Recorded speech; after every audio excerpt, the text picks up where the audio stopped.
Be ready. 15 seconds.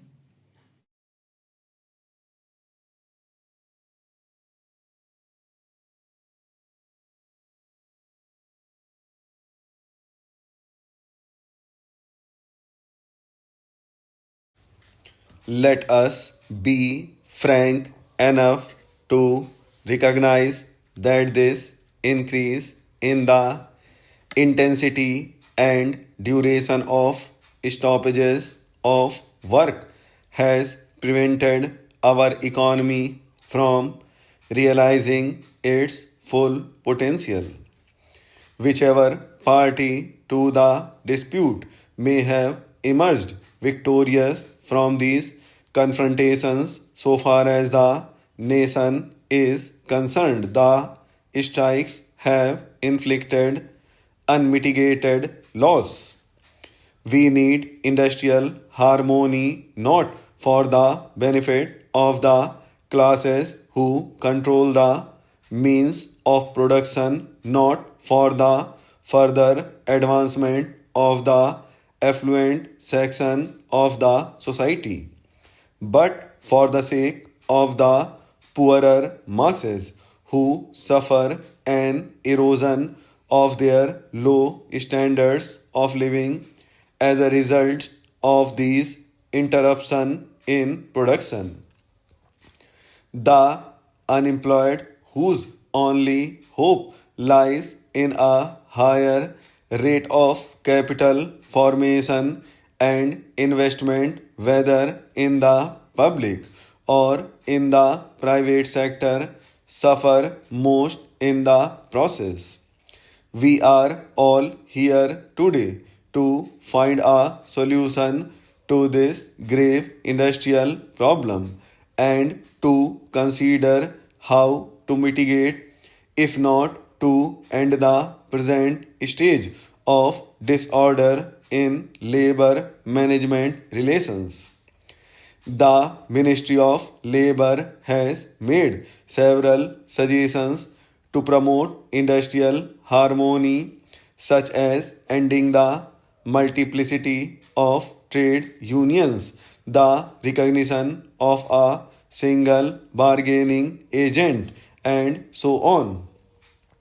These led to other related issues such as how to promote internal leadership within the trade union movement and what agencies should be set up to consider and resolve disputes as they arise.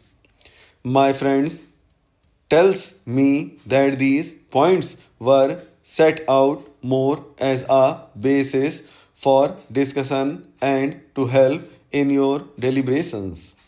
I do not wish to go into these issues in detail nor to prejudge or prejudice the discussions.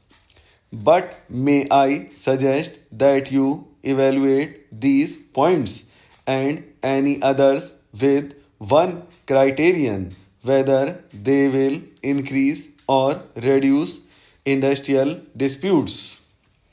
Trade union leaders have always been in the vanguard of progressive forces in our public life.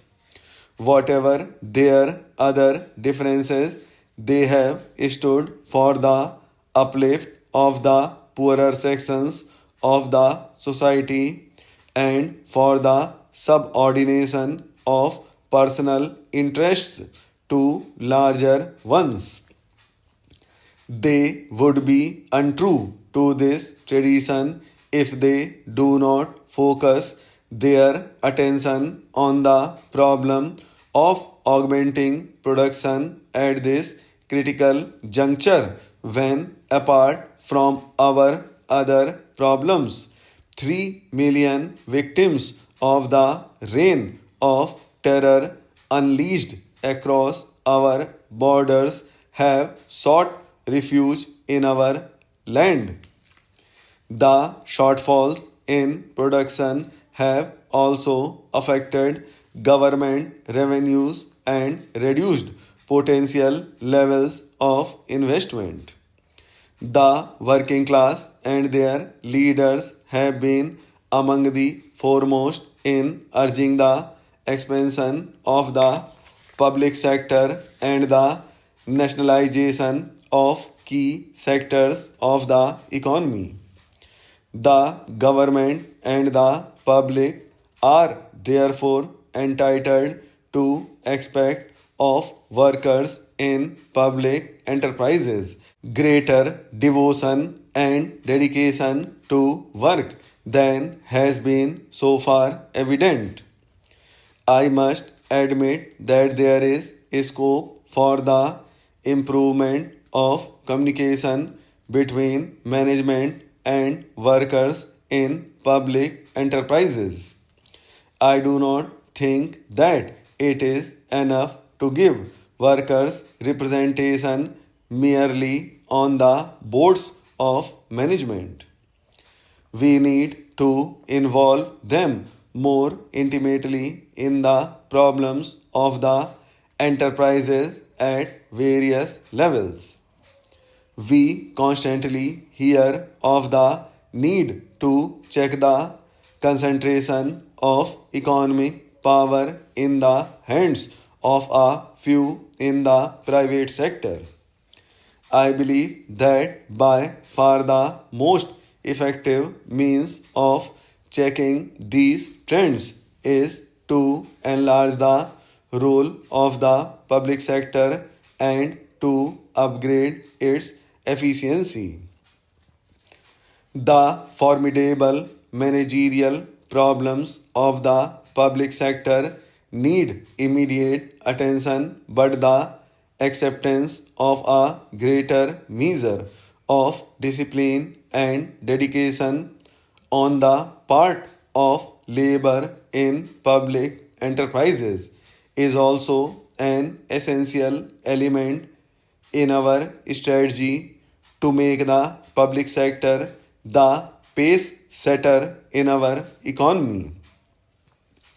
It is hardly necessary to remind you that labor is a major participant in the productive process, and the quality and intensity of its efforts are critical in increasing the rate of growth, production, and therefore of investment in the economy. The demands for higher wages and other benefits by organized labor are understandable, but these have to be pursued within a policy framework which pays due regard to the general state of the economy and the interests of the unemployed. In a country like ours, where there are millions of unemployed and underemployed, what is needed is a fair distribution of opportunities for gainful employment. In this sense, the employed, particularly in the organized sector, who enjoy a measure of special security, should recognize that in our country to be employed in is in itself a privilege. Hence, they should not merely seek unilateral gains for themselves but should also have some compassion for those who are willing to work yet are unable to do so because of the comparatively low rate of capital formation. I am sure that trade unions will interpret their responsibilities in this wider sense and work to secure for the employed as well as the prospective labor an increasing equitable share of progressively rising national product. our country has gone through a very difficult period, but there is every indication that we are poised for rapid advance.